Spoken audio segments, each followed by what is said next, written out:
Desde que el ser humano piensa, hay una pregunta que nunca desaparece. Si Dios es bueno, ¿por qué existe el mal? ¿Por qué hay guerras? ¿Por qué hay sufrimiento? ¿Por qué existe la maldad en el corazón humano? Si Dios creó el mundo, entonces la pregunta es inevitable. ¿Quién creó el mal? La Biblia no evita esta pregunta, la enfrenta directamente. Pero la respuesta es más profunda y más inquietante de lo que muchos imaginan. La historia comienza en el principio. En el libro del Génesis se describe la creación del mundo.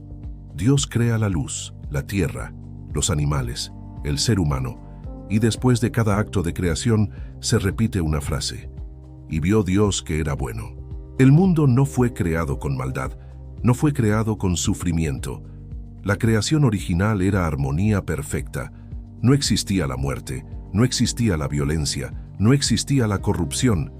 Entonces surge la gran pregunta: si todo era bueno, ¿de dónde salió el mal? La Biblia enseña algo fundamental. El mal no fue creado como una cosa. El mal es la ausencia del bien.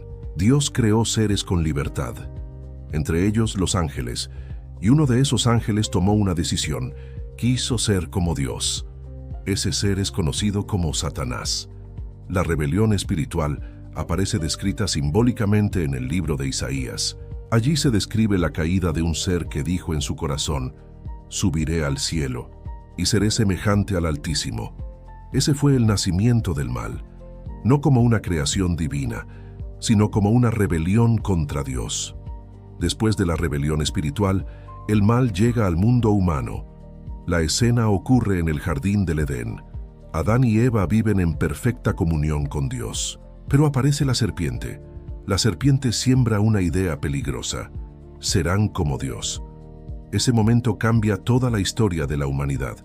Adán y Eva desobedecen, y con esa decisión entra algo nuevo al mundo: el pecado. Y el pecado trae consecuencias: dolor, conflicto, muerte. La Biblia resume esto de manera contundente en el libro de Epistle to the Romans. Por un solo hombre entró el pecado en el mundo, y por el pecado la muerte. El mal ahora forma parte de la historia humana. Después del Edén, la Biblia muestra algo inquietante. El mal no desaparece, crece. En pocas generaciones ocurre el primer asesinato. Caín mata a su hermano Abel. La violencia comienza a multiplicarse. Siglos después, el libro del Génesis describe una humanidad completamente corrompida. Dice algo estremecedor: todo designio de los pensamientos del corazón del hombre era de continuo solamente el mal. La maldad no estaba solo afuera, estaba dentro del corazón humano. La Biblia no presenta a Dios como indiferente ante el mal. El mal tiene consecuencias. Una de las más grandes fue el diluvio en tiempos de Noa. El mundo estaba lleno de violencia, y Dios decide limpiar la tierra. Pero incluso después del diluvio, el problema no desaparece, porque el problema real no estaba en la tierra, estaba en el corazón humano. Cuando observamos la historia, vemos lo mismo que describe la Biblia: guerras, traiciones, injusticia, crueldad. La Biblia afirma que el mundo vive bajo una batalla espiritual. En el libro de Juan, Jesús dice algo sorprendente. Llama a Satanás el príncipe de este mundo.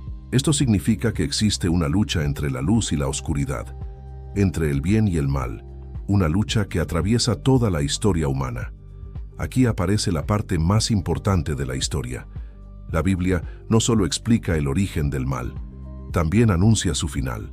Dios promete una solución. Esa promesa comienza en el mismo Edén, cuando Dios anuncia que un descendiente de la mujer aplastará a la serpiente. Siglos después aparece esa figura: Jesús. La Biblia presenta a Jesús como aquel que vino a vencer el mal. En la cruz parece que el mal gana, pero 3 días después ocurre algo que cambia todo: la resurrección. El último libro de la Biblia describe el final de la historia. En el libro de Book of Revelation se anuncia el juicio final. El mal será destruido, la muerte desaparecerá, el sufrimiento terminará y la creación será restaurada. El mundo volverá a ser como al principio, un lugar sin corrupción, sin dolor, sin oscuridad. Entonces, ¿por qué existe el mal? No porque Dios lo haya creado, sino porque seres libres eligieron rebelarse contra el bien. Pero la Biblia termina con esperanza. El mal tiene un origen, tiene un tiempo, y también tiene un final.